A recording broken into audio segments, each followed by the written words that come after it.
Good evening, everyone. I warmly welcome all of you to CICD 101, organized by the FOSS committee of NSBM.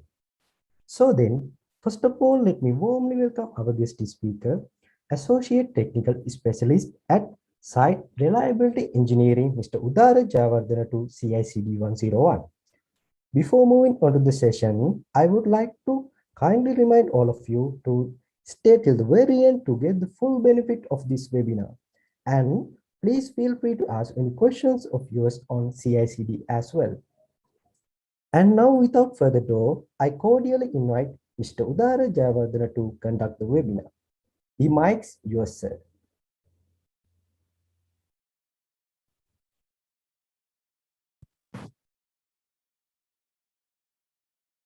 Thank you.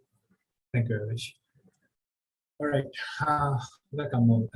It's good to join the NSBM Open Source webinar series. My name is Udara Javardhana, and let's start the webinar. Let me share my screen as well.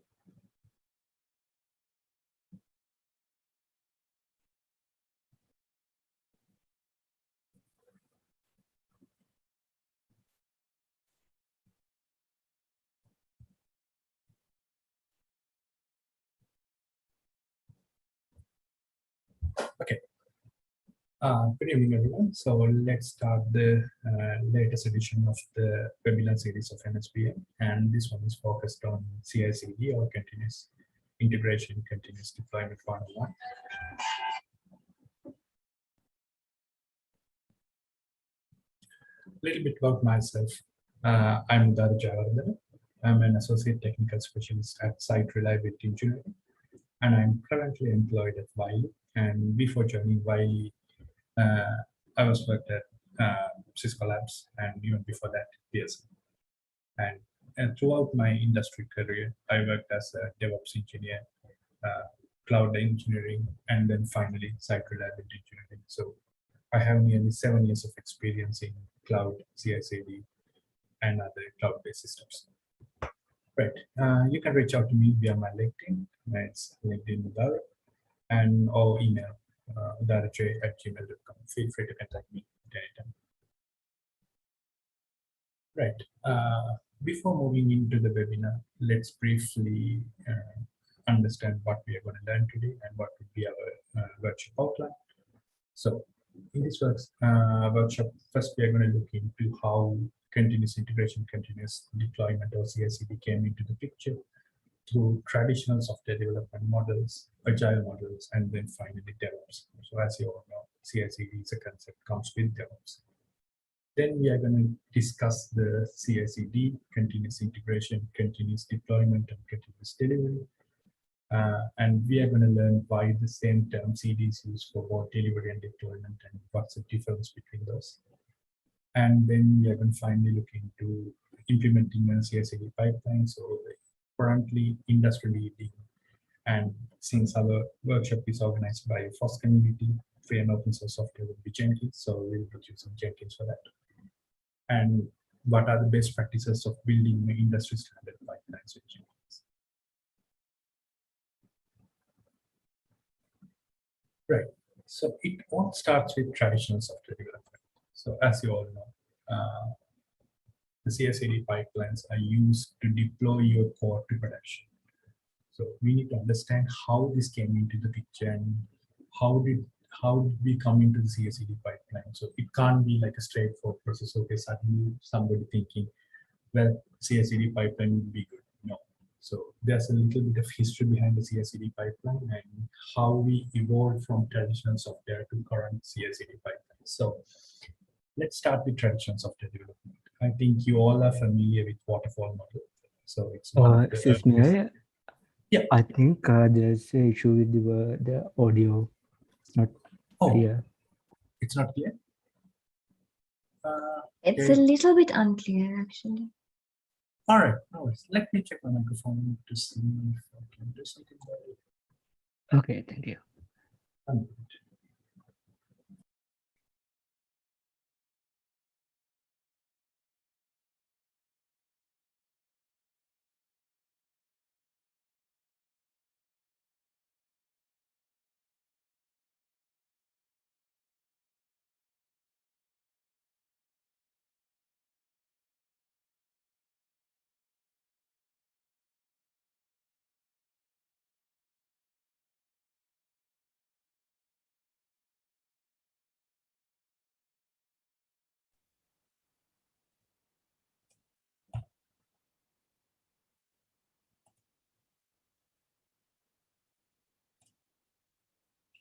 Is it any better now or same as last?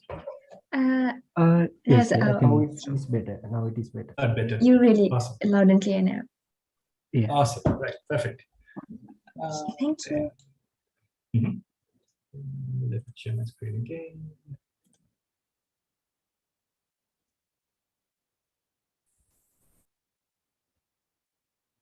Can you see the screen, guys? Yes. Yes, we. You can. Okay.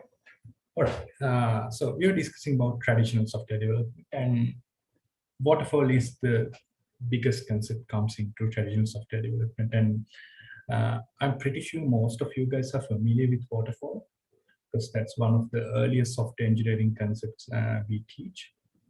But in case if some of you are not available, I'll go through the waterfall as well. So software development lifecycle, or we normally call it SDLC, is a process used for software industry to design, develop, and test high quality software. So up to now, in like a bird's eye view of point, there are like two main approaches for this: the traditional waterfall model and then the newer agile software development method. So in waterfall, the whole process of software development is divided into phases. So in waterfall model, usually the ones are requirement analysis. Then we come to design, development, testing, maintenance. And outcome of one phase usually acts as the input to the next phase. And this goes with like a sequential approach. Right. So here's the waterfall model. So if you take the requirement analysis phase,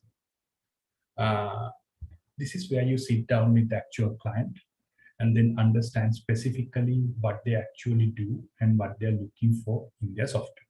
So usually a business analyst join for this one and try to capture the requirements as much as possible from the client. And then output of this one would be the design. So in design, from the data you go through the requirement analysis, you will build out a project plan. So you have an understanding of what the level of work is needed to be able to successfully delivering the solution.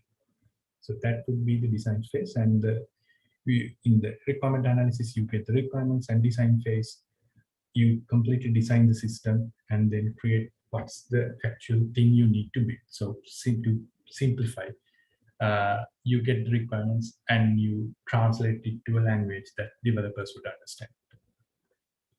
Right. Phase 3 would be the development phase.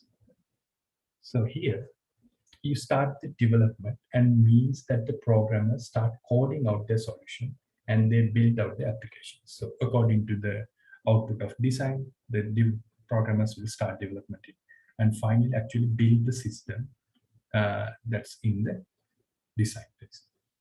Right. Then we come to the testing phase. So in here, all the units developed in the implementation phase are integrated into system after testing each unit, right? Then post-integration, the entire system is tested for faults and failures. And then finally, deployment and maintenance. So once the functional and non-functional testing is done, product is deployed in the customer's environment and released into the market. So issues may come up in the client environment or in the actual production usage. To fix those issues, patches are released. Also, to enhance the product, some beta versions are released, and maintenance is done to deliver these changes to customers' environment.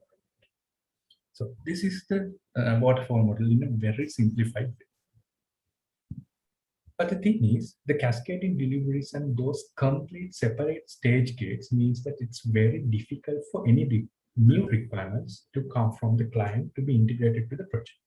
So if a new requirement comes up, we have to almost restart the whole project because there's no iterations. We don't really check what we are building is actually what client needs. So if you can remember that famous image where you want to build simply a tree house, and you finally end up building something completely different because there can be miscommunications. The business analyst may not completely capture what client requires, and client might be also not be able to specifically clarify what he wants. So there could be miscommunications. There could be things that drop out in different stages.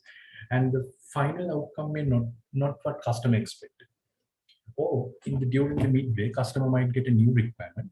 But in this approach, there's no way to add those new requirements to the development process.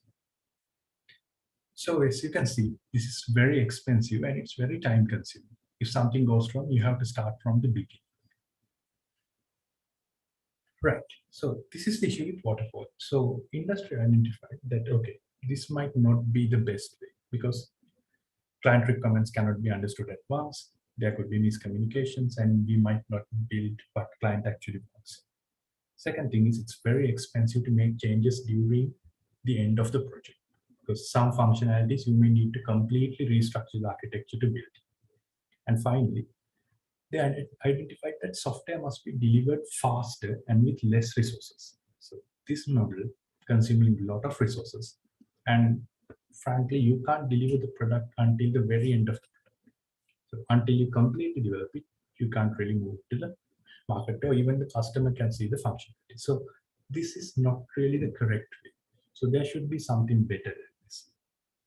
Well, that's where the agile model comes up.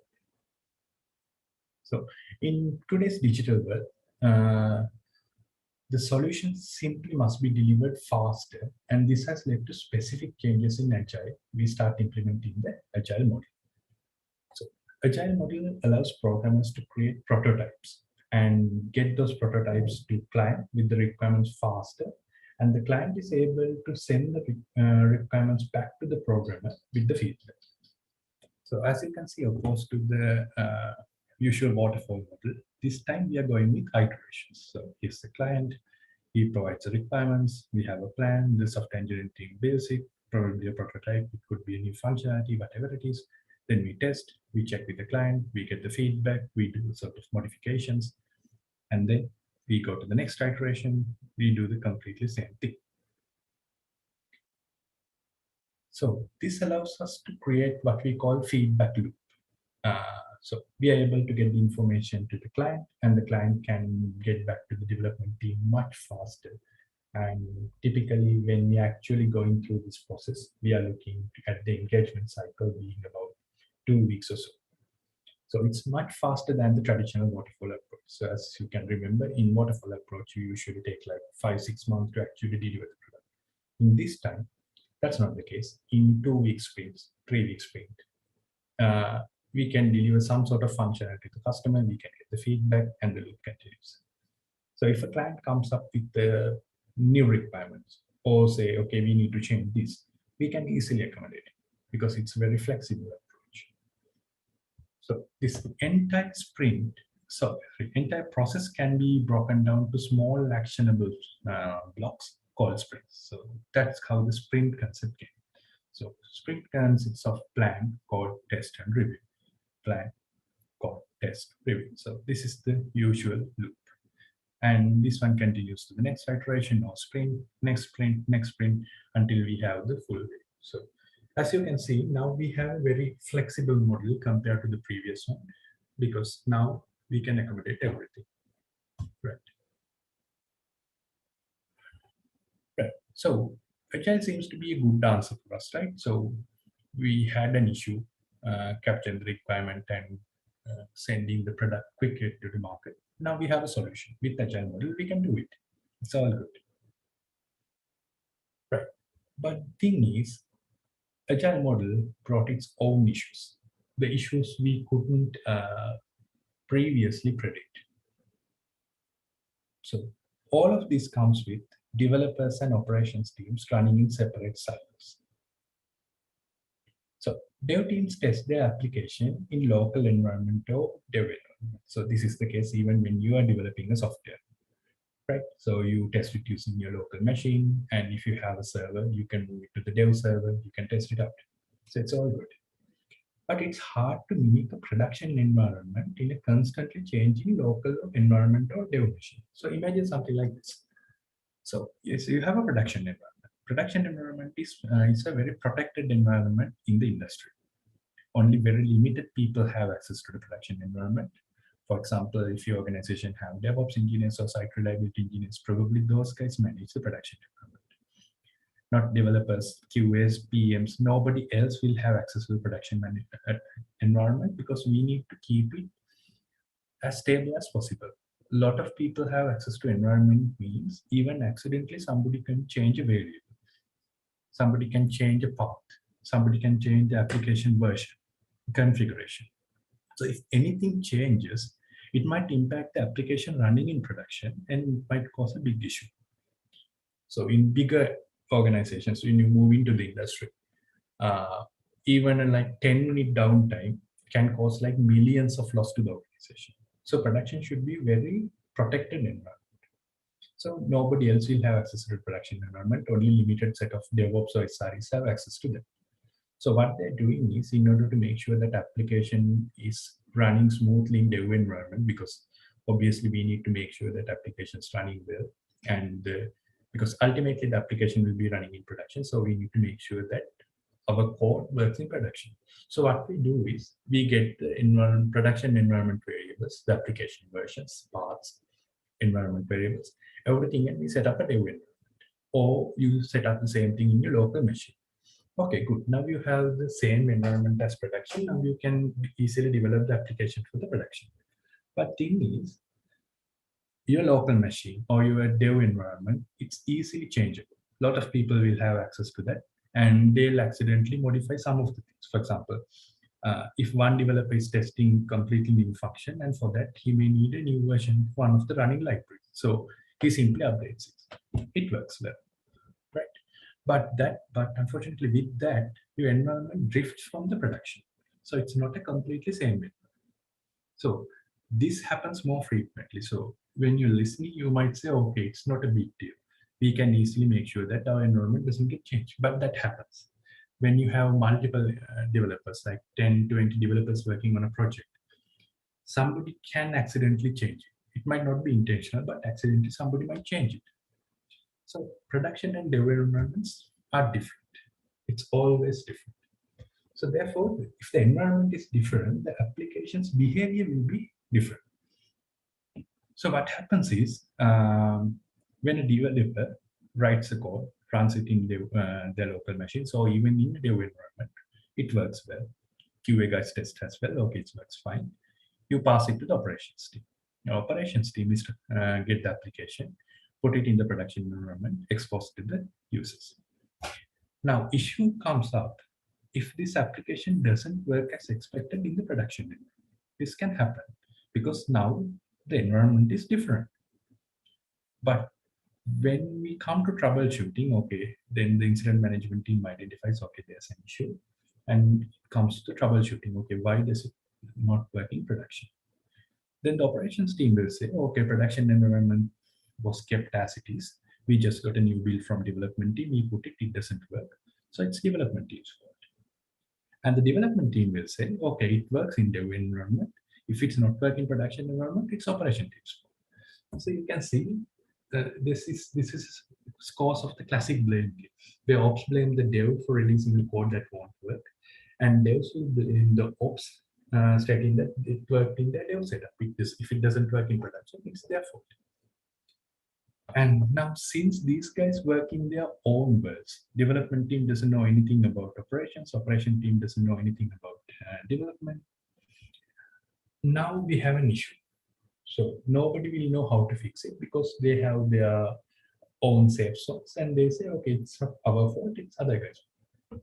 So as you can see, this is the issue with Agile Model. Yes, you can go with fast releases and everything, but now there's an issue here. So we need to find a solution for this one as well. This is where DevOps comes to the rescue. So this is the approach we have. Right? So just covering the background. So Agile Model, it's really great for gathering requirements and for developing and testing our solutions. And if we want to be able to do this kind of and address the challenges, the gaps between requirement gathering and make sure that customer is happy with what we are building, Agile is the perfect solution. So we get it covered. So that's what we are going here. So you have the clients, you have the development and testing with Agile, you fill this gap. It's all good now. But then we have this issue. Development and testing is here. Operations is here. But since now we are going with frequent releases rather than building everything, putting in production, everybody's working and make sure it works. Now you're frequently developing the code, pass it to operations, and operations guys need to make sure it works. So if something goes wrong, this issue comes. So we need to bridge this gap. We bridge this gap using Agile. So we need to bridge this gap as well. So what should we do? Right. So this is where DevOps comes in. With DevOps, what we're doing is bridging together the operation team and the development team into a single team. Previously, it used to be two different teams. Now we are trying to move them to a single team. And they are able to work more seamlessly together because they are integrated to be able to build out solutions that are being tested in production like environment. I'll come to this point in the next slide. And they are able to actually deploy, we know the code itself to work in production environment because we have multiple environments now. Now we have dev, and if it works, we can go to like a similar environment for QA to make sure that application works in the functional requirements possible. Because application will work in the functionality. If we promise a functionality to the customer in the QA environment, we can make sure that those functionalities are achieved. It works as expected. Then we have Uhd staging environment, which is a replica of production. Now we can move into the Uhd and do all sort of testing. And Uhd again is a protected environment just like production. So even if it doesn't work in Uhd, it's not an issue, it's not an incident because the application running in production works well. So if there's any sort of issues, we can fix those in Uhd. So if it works in Uhd, it definitely works in production. Right. Now we come to the DevOps phases. So DevOps, we have 8 phases. I think probably most of you have seen this image. So this is how DevOps comes into picture. So what are the dev responsibilities? What are the ops responsibilities? So let's start with plan. So plan stage covers everything that happens before the developers start writing code.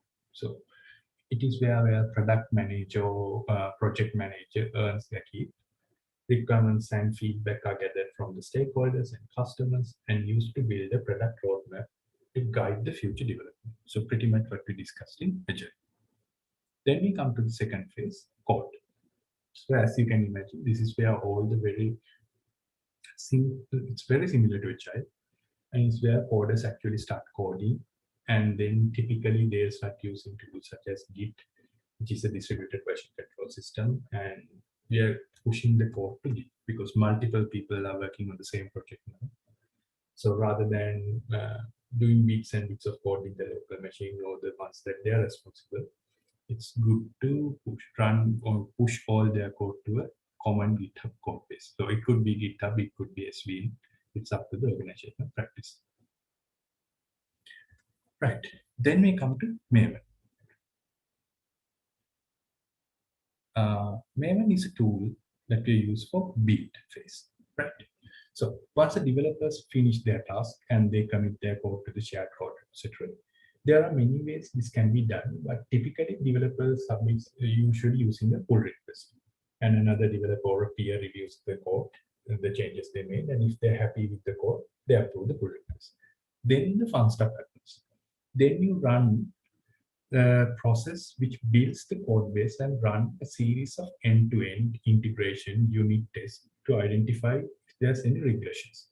We use tools like Selenium, JUnit, Maven, all those stuff for the build and testing phase in this case. Okay.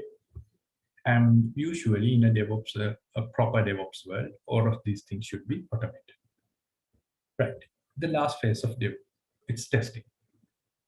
So this is when the testing is done. All new features and integrations are automatically tested and applied to the code base. So when you're running the test, it could be like manually test, something like a traditional user acceptance testing. It could be like people acting as the real world customers going through the code. And at the same time, there could be have automated tests that mostly runs in to make sure that functionality works well. And you can have like security scanning as well to make sure that your code is secure. Then if you're running with infrastructure, you can go for infrastructure compliance testing as well, the hardening, the best practices to make sure that everything works well. Right. So this is the dev phase. You plan it, you code it, you push it to the GitHub. In the build phase, you get it, accept the PR, you build it, you run some automated unit tests. Then you come to the testing where you have automated test suites like Cucumber and Selenium. And then this can have manual and automated tests like UAT test would be manual and automated test would be checking the functionalities. So you can implement those using Cucumber. Right, now we come to the ops phase. Then the initial step of the ops phase would be release. So when all the testing is done, now features are integrated automatically to the already existing code base. So we are all good with this phase. So this is simply what CI is. I'll explain it in the CI phase. You will understand this is pretty much what CI does. Then we come to deploy. So finally, our build is ready and it's ready to be released to the next environment. It could be UAT, it could be QA, it could be production, whatever it is.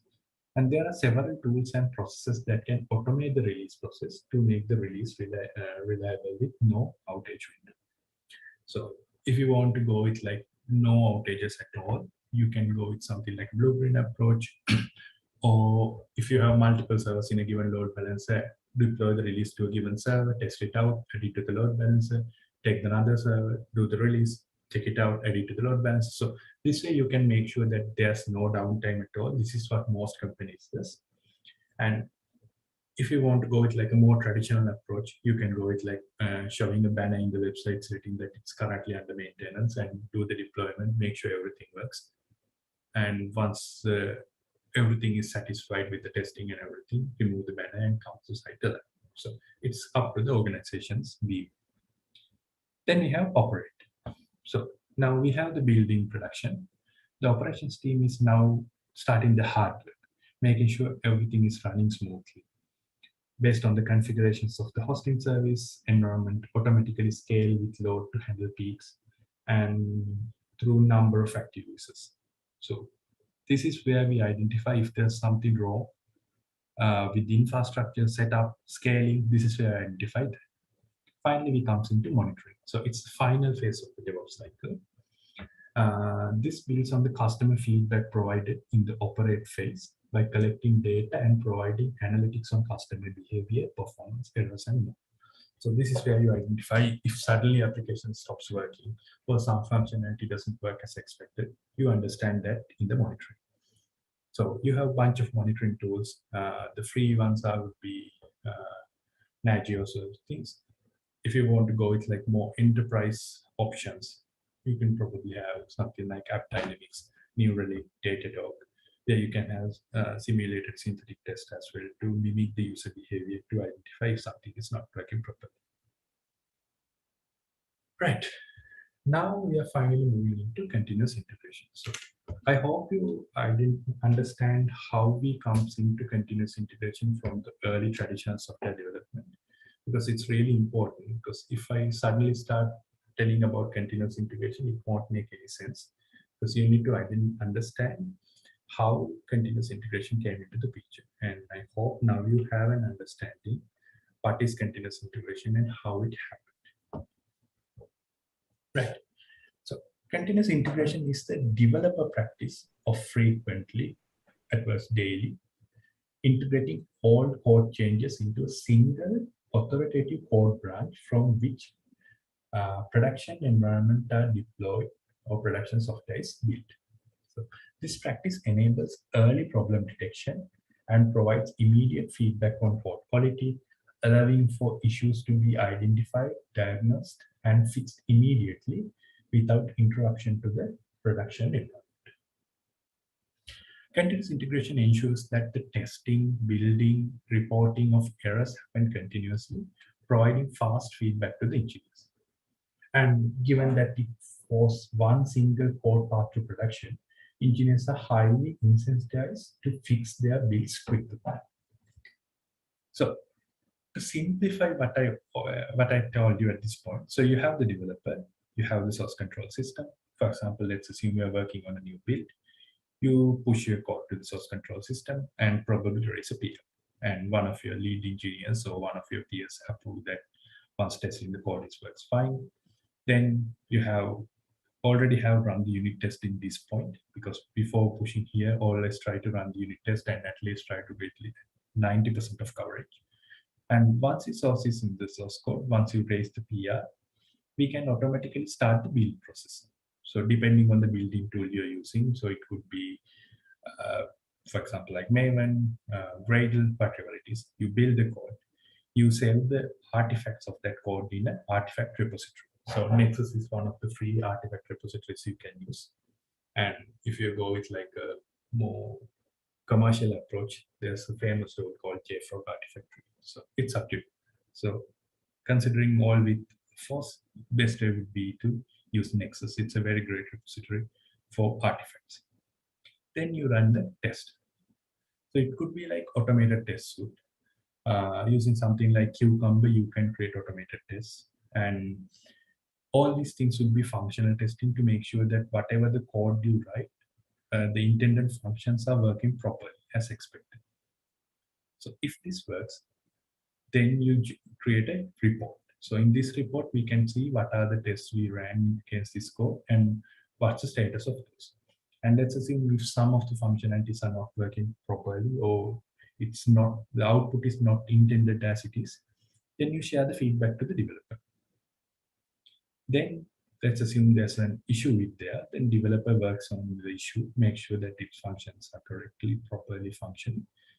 You go with the same approach again until you properly do everything, and the testing report gives you the correct output, and that's pretty much what the customer expects. So at this point, once you perfect your code, you are ready for the release. So this is what the continuous integration is. You frequently go through these things. You push it to the code repository, you build, you test, report, and send the feedback to the developer. If there's something else to be done, you go with the same loop again and again till you perfect the code.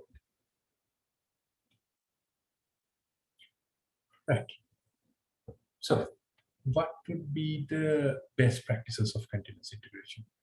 So first thing is maintain a code repository.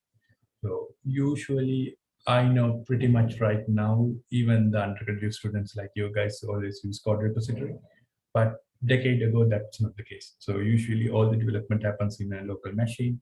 And finally, when you try to integrate everything, they never work.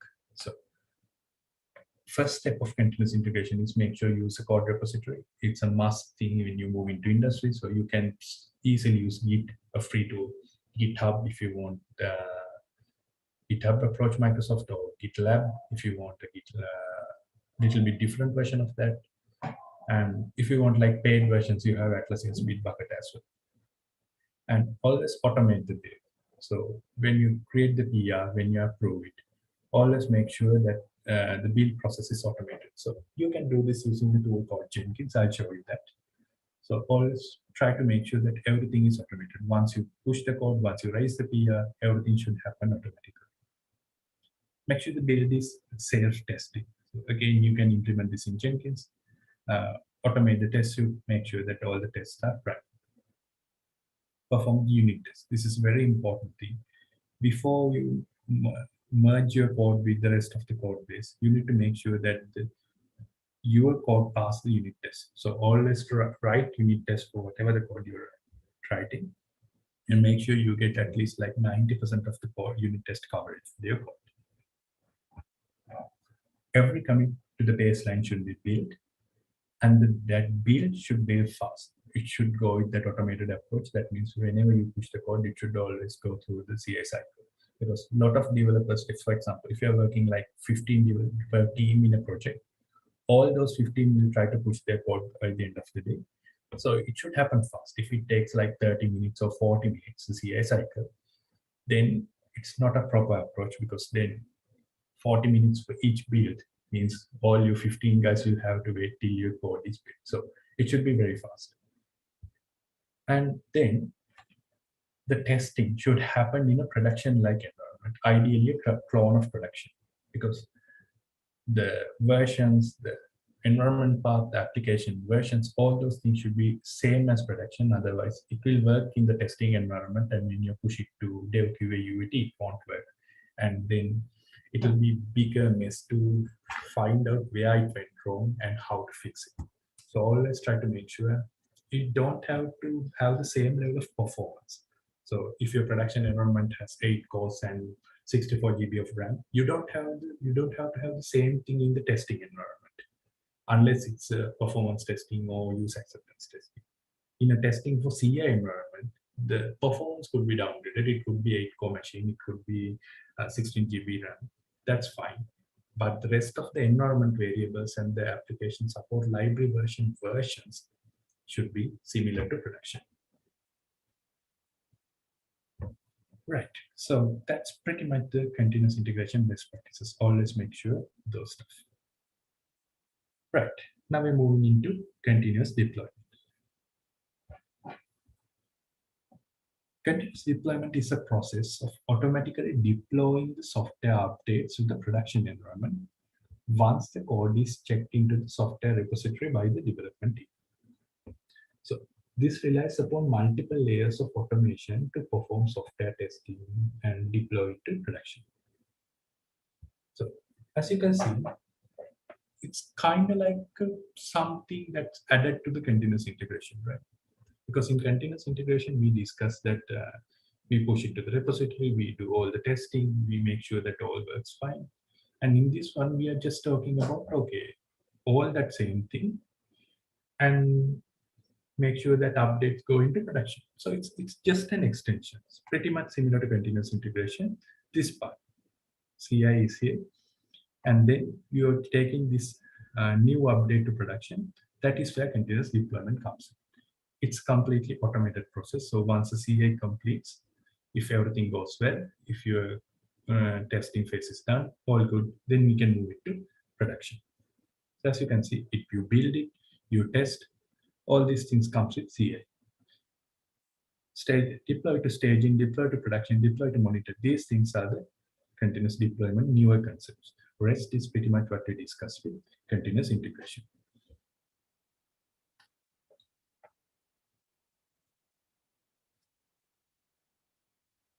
Right. So in continuous deployment, again, as best practices, there are 4 key points. So the first thing is, for the most part of continuous deployment, it's a highly automated process that reduces the need for human interactions in the deployment process. So we have to make sure that the human interactions is minimal.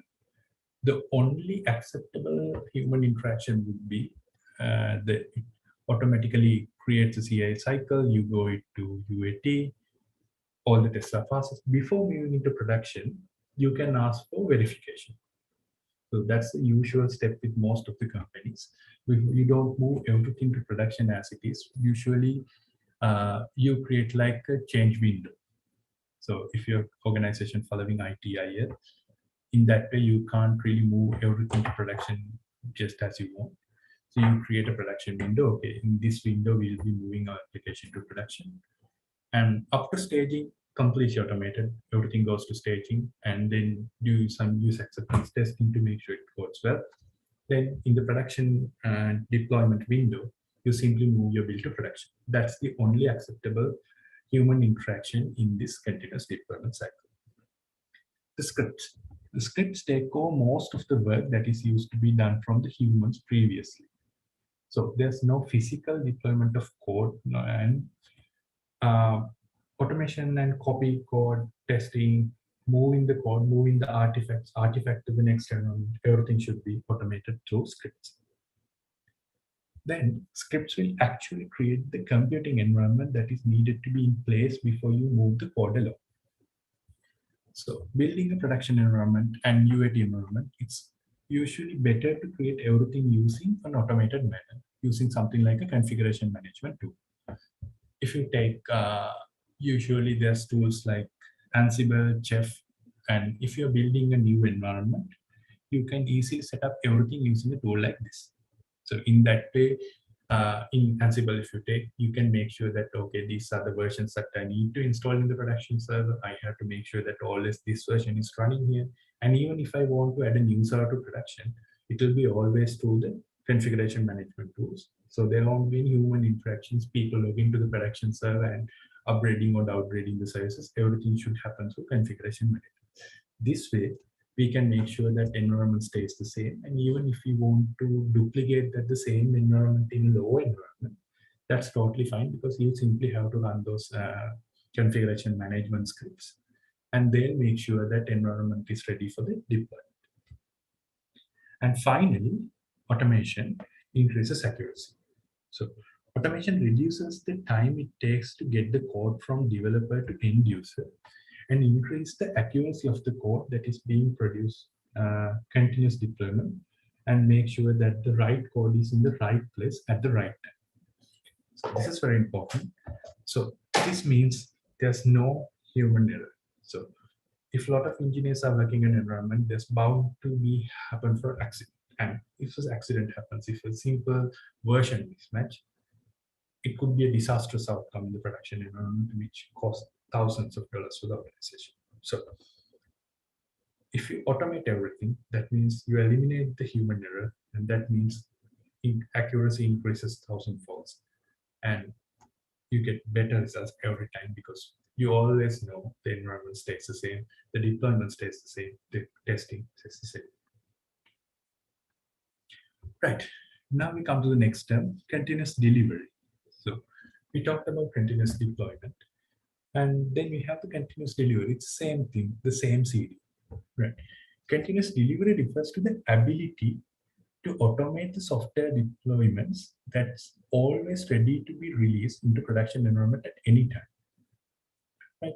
In deployment, we actually move our code to production, right? In here, it refers to the ability to automate software deployment so that it's always ready to release for production environment. However, during the, ensuring the deployability is a different from actually deploying it.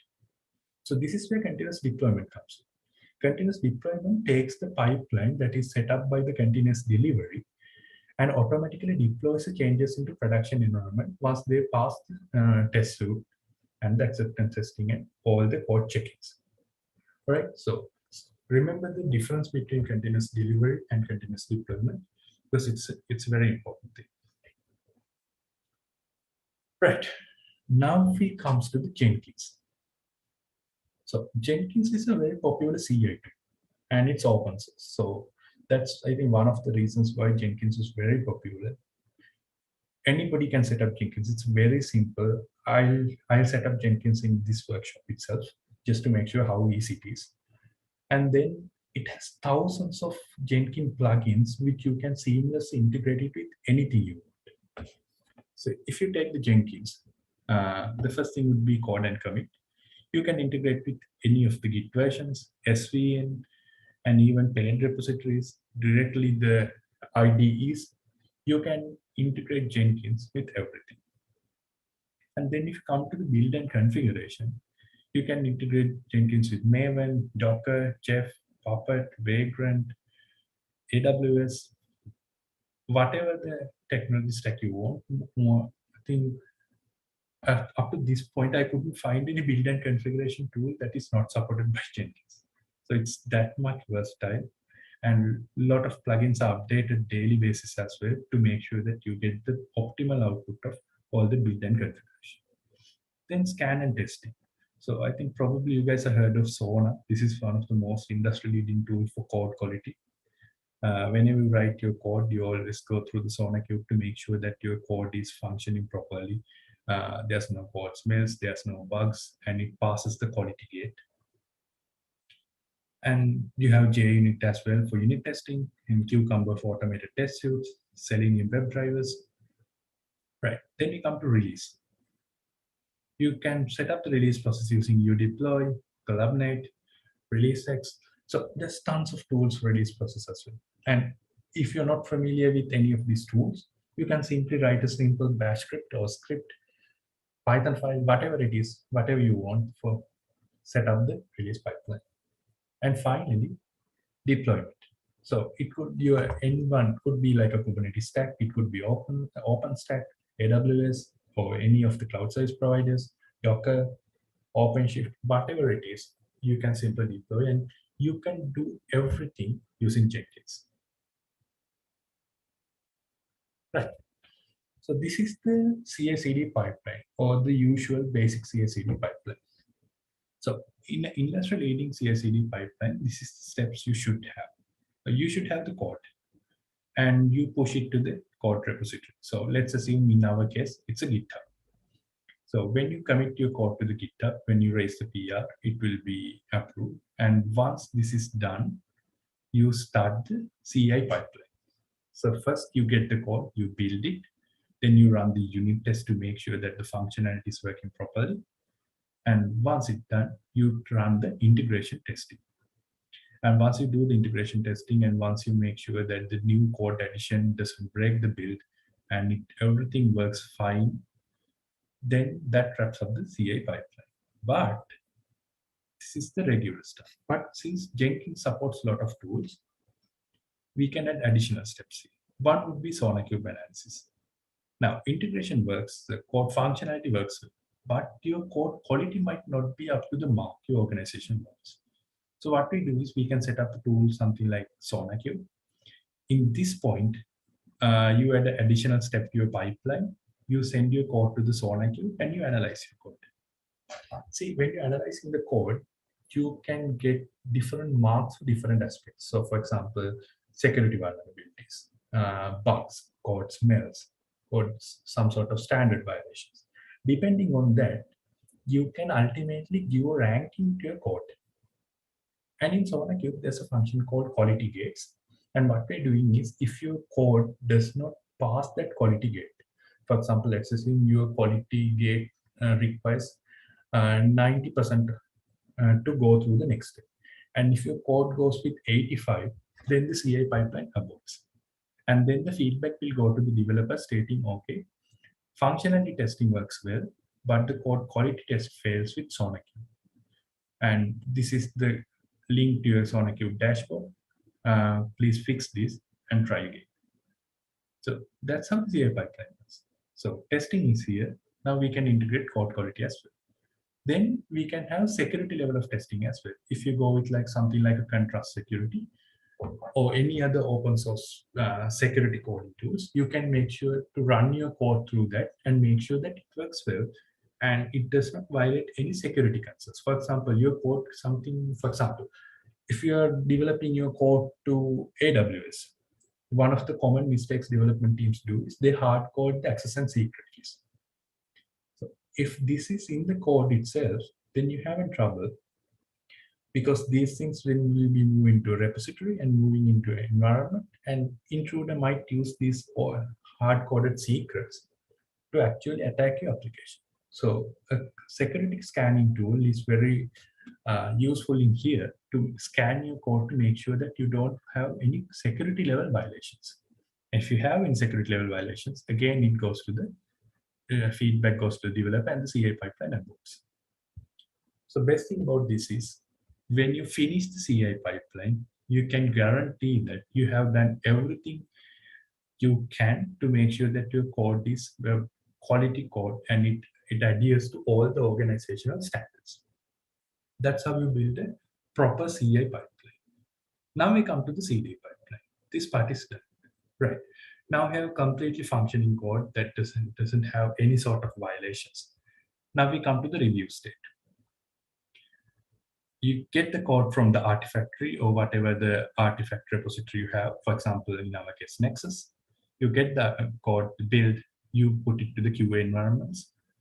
And then for the staging, and in staging or UAT, depending on the organization, what it calls it, you can create one manual test here where you mimic the actual users and try to see if all these functions are working correctly. For example, if you're running an e-commerce site, you just add an item to your cart, you go to cart, you try to check out, do you face any sort of issues, the credit card violations, something like that. And this doesn't have to be manual. This can be automated as well. For example, like if you have any sort of synthetic testing, you can basically script the user's behavior. The user will go to here, user will add this book to the cart, user will go to the checkout, user will try to enter credit card details, user will try to buy the book. Everything can be scripted in synthetic test as well.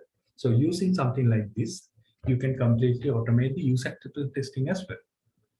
So if everything works well, then the application, the code new update will be moved to production.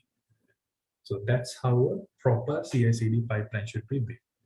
CI pipeline, you have to ensure this is the best way, and this most of the responsibility goes to the developer to make sure that code is working well.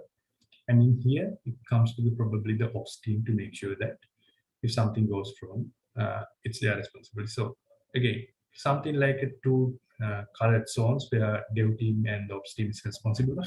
But the difference is these guys will have to interact with each other. If some of the integration tests might not work, it could be something wrong with the environment, then the ops team will involve and try to fix it out. And here, if some of the user acceptance testing won't work, then the dev team will involve here and try to fix it out. So as you can see, even though you can see some sort of walled down responsibilities, that's not the case. We are breaking the silos in here. Development team, ops team, collaboratively working together in the DevOps culture. Right, let me show you one of the CI/CD pipelines we have. So setting up Jenkins is very easy. It's at very simple steps. You can easily find it in anywhere. Just to make sure that I'll show you as well. Since our time is running out, I won't completely set up the Jenkins pipeline. But if you're setting it up, this is pretty much what you have to do. You get the Jenkins code repository, you get the keys, you simply install it, and you run the Jenkins as a service. This is it. So as you can see, you can set up the Jenkins installation in 7 simple steps. It's very simple stuff. Setting up the Jenkins is very easy. And then once you run the Jenkins, you will ask for an initial admin password. So simply get this variable. You can get the password, enter it, and simply you can log into the Jenkins. I'll show you what you can do with Jenkins as well.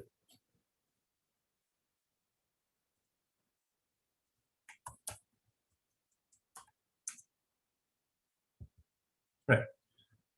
So when you initially start Jenkins, go to manage Jenkins because there are a couple of things you need to do. First thing would be go to configuration systems and just make sure you have the GitHub plugins installed. And the important thing in here is this. So if you can remember in the CI/CD pipeline, we are talking about sending the feedback to the developer all the time. So it could be anything. So if you're using a Slack integration, Teams integration, email, whatever it is, you can set up everything. For example, if you're using email notification, you can simply connect your Gmail SMTP, send your email, and then set up a simple email address. Password. This is SMTP is not the correct way to do right now because Google is thinking it's a security risk. So now you have access tokens. But if you want to go with username and password, that's possible as well.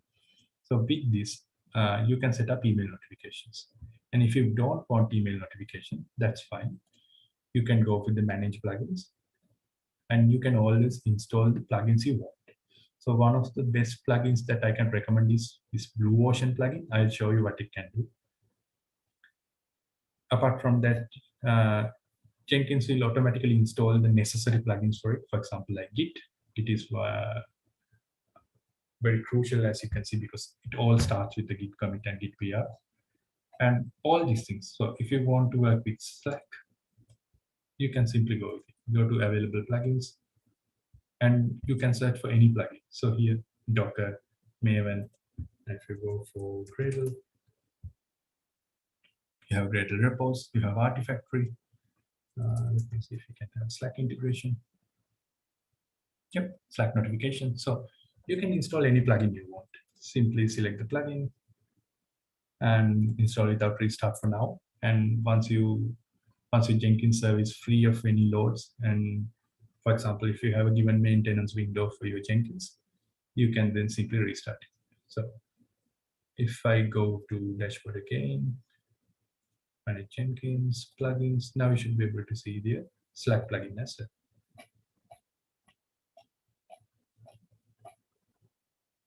Yep.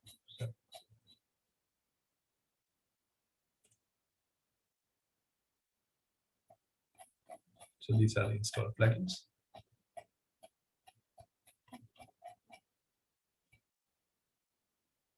Now you have the Slack plugin. Okay.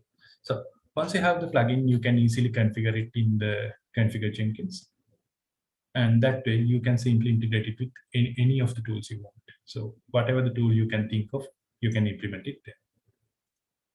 Now, if you go to the Cicd pipeline, simply what you can do is you can go to the dashboard and creating a, sorry for this.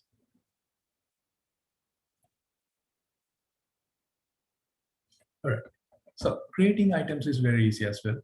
And if you want to create something completely new and if you want to customize everything, you can simply select a freestyle project. You can enter a job name. And in here, you can set up everything. If you have source code management, so simply connect with the GitHub repository. This is where you can do it. Let me go for job and show you. Right. So let's assume this is our freestyle project. So if you want to connect with GitHub, so simply you have to set up the GitHub personalized access token, share it with GitHub, make sure the connection works. And in here, you have to select what's the repo you need to access. And in here, you have to select what's the trigger. So in this setup, what I'm doing is currently, let me delete it and recreate one.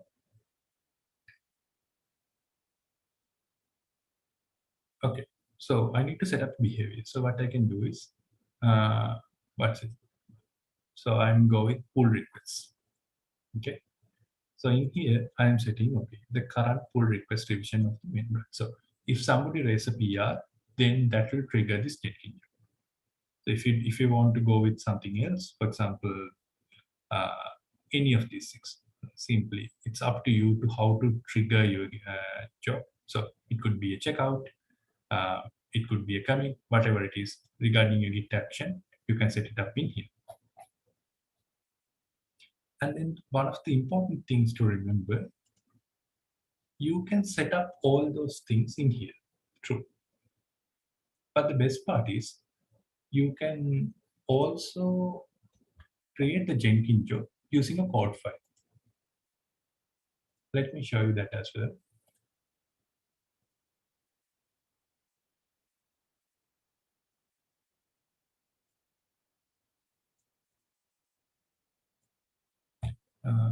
If you can see my screen, okay.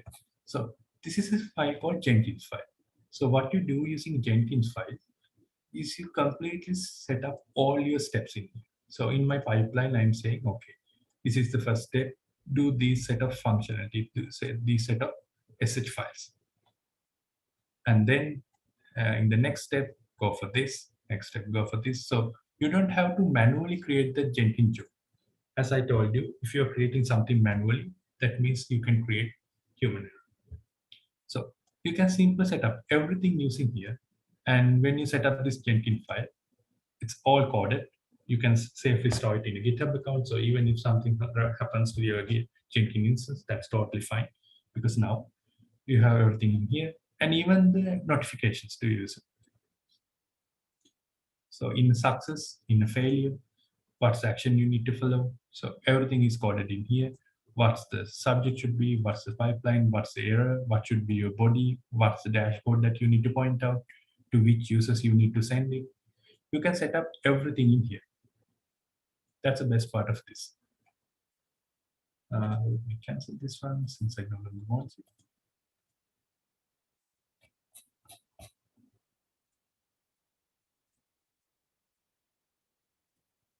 Here if I go for a job, so let me open Blue Ocean. All right, I don't have any jobs yet. Okay, let me switch my other Jenkins. All right. So as you can see, now we have a brief understanding on how to set up Jenkins jobs. And I'm pass the time a little bit. Give me like 5 minutes, guys. I'll wrap it up. So simply, you can set up source code management, whether it could be Git, and how do you trigger it. Like periodically means like once a day, something like that. If you want to set up Git hooks where you can simply set up Git, and so whatever action happens in Git, so it could be commit or PR, then Git will inform Jenkins, okay, there's something going on with GitHub. If you set up polling, that means Jenkins will periodically check your GitHub repository to see if there's any new functions there. So these two is important. For example, most of the organizations, they have their Jenkins instances in their private subnets. So it's not publicly faced. It doesn't have to be as well. So it's their build server. It shouldn't be accessed from the internet. But if you're using something like a GitHub repository, then the GitHub won't be able to talk to your Jenkins using a GitHub hook, because now your Jenkins is in a private subnet and it has a private IP, and GitHub can't access that private IP. So in a scenario like that, you can go for polling. Polling is, you can set up a schedule, something like a cron tab. So your Jenkins will check in like every 5 minutes, every 2 minutes, every 1 hour, check with GitHub to see if there's any PRs, if there's any commits, and if it identifies something, it will run the job. Build triggers are there. So that's what the build triggers is. And then the build environment. So what's the environment you want to use? What are the configurations that you need to set up? In the build step, you can set up what you want. For example, if the code file I showed you, these are all shell scripts that I'm planning to do with my Jenkins job. So I'm telling, okay, go to this file, execute this command. So similarly, in here, in shell command, you can simply write those things in here. And if you don't want to execute a shell command, if you want to do something completely, for example, like run Ansible playbook, you can set it up here. And if you don't have the step in the build, that means you don't have the necessary plugin for that. For example, if I go to here, I don't see any Gradle options. So that means I don't have the Gradle plugin installed in here. So in a scenario like that, I can install Gradle. And if you can remember, I told you that you can set up SonarQube. And if you just it in SonarQube, then you can see here what's the Jenkins Java version, what's the task you need to run, everything in here. So that comes to build. So in build, it could be step-by-step process. So it could be a shell script, it could be a SonarQube scanner, it could be build, it could be Ansible. And finally, you have post-build actions. So post-build actions comes into what should you do after your build is done. So build could be either success or failure. That's totally fine. So usually the most common one we do is email notification. We send the feedback to the developer. This is the CI loop. That once your continuous integration part is done, you simply send the email notification to the customer stating, okay, your CI part is done, your build is failed because of this reason. Or if your complete build is successful, you are sending, okay, build is successful. So again, you can configure everything using this web console, or the best way would be to write a Jenkins file. So as you can see, these are the post-build actions. And if my build is success, this is what I'm planning to do. I'm sending a mail. And if it's a failure, this is what I'm planning to do. So it's much easier to write a Jenkins file rather than configuring everything in here. And another thing you can do, you can easily do is if you already have a job, you can simply copy it. For example, if I want to copy this one, you simply want to copy your name, create a new item, and type here. All right, and then you can simply copy paste it. So if you want to use the same job again, this is one way to do it. But as a best practice, always try to stick with a Jenkins file where you code everything with regard to your job. So when you do something like that, you can easily run everything from there. Okay, and to show you a sample pipeline, I'm way out of my time, but give me 1 second, guys. So if you go to one of your sample pipelines, this is the action you get. So this is one of the pipelines. So you check out your code, you build it, you send it to the SonarQube and scan for your runs. And if those things are okay, so all these things are steps. So if this is done, go to here. this is done, go to the new package. You send your code to the artifactory, so it could be an object storage like S3 bucket or Nexus. Then you configuration, you checks it, you do for the security testing, and then you apply it to the dev.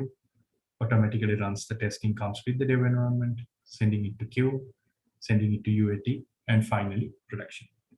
So this is the usual view you get with Jenkins. This is the view you get if you have Blue Ocean. So Blue Ocean is much easier to work with, and it has a very nice UI. So if you go to this one, I can see everything what happened here. For example, if I send my code to the SonarQube, what's the command I ran and what's output I get. Even if something goes wrong, I can see everything in here.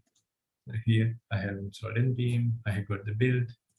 So usually Blue Ocean is much easier because now you can see the steps of your Cicd pipeline, what's the CI part, and then we start the CD part. So everything is here, it's much easier to run.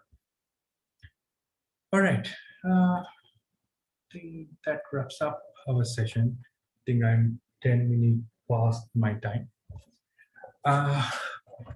Okay, so we could have done a little bit more, but unfortunately with the time restricts, this limits our webinar. So if you guys have any questions, now is the time. Please go for it.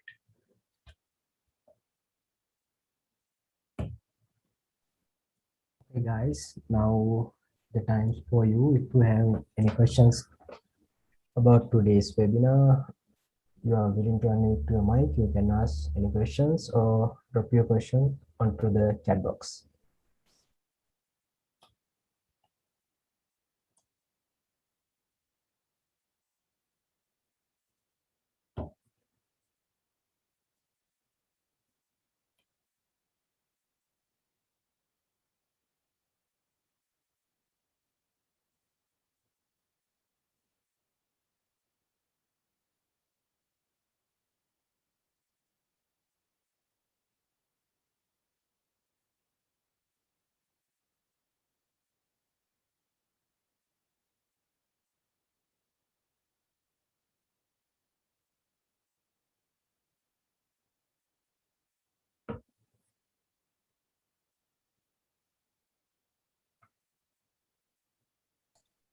Guys, if you have any questions, please unmute yourself. You can ask them right away, or else you can ask them in the chat as well.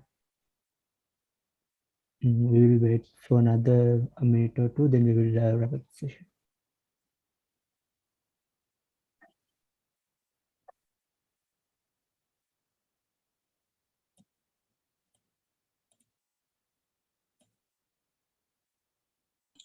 If you're not able to unmute your mics, it's all right if you put in the chat as well. No questions? Yes, that's totally fine. You can just ask in the chat.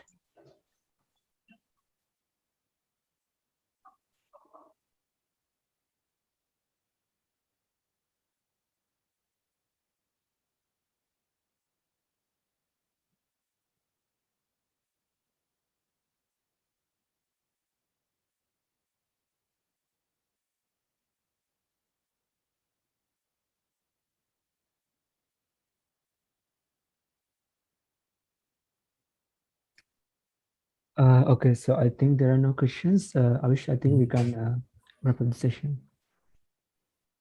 Okay, guys, I think there is no questions. Thank you so much, Mr. Udara Javardhana, for taking a portion of time from your busy schedule to educate us about CI/CD. Your contribution for today's webinar means a lot to us, and I firmly believe that all the participants got a clear idea about CI/CD today. Now, as we are at the end of our session, I would like to take this opportunity to thank all the FOSS NSBM volunteers who worked really hard to bring you today's webinar. And thank you everyone who joined us today for attending Cicd 101 and staying until the end. So, with the hope of meeting again with another session like this, stay safe everyone and good night.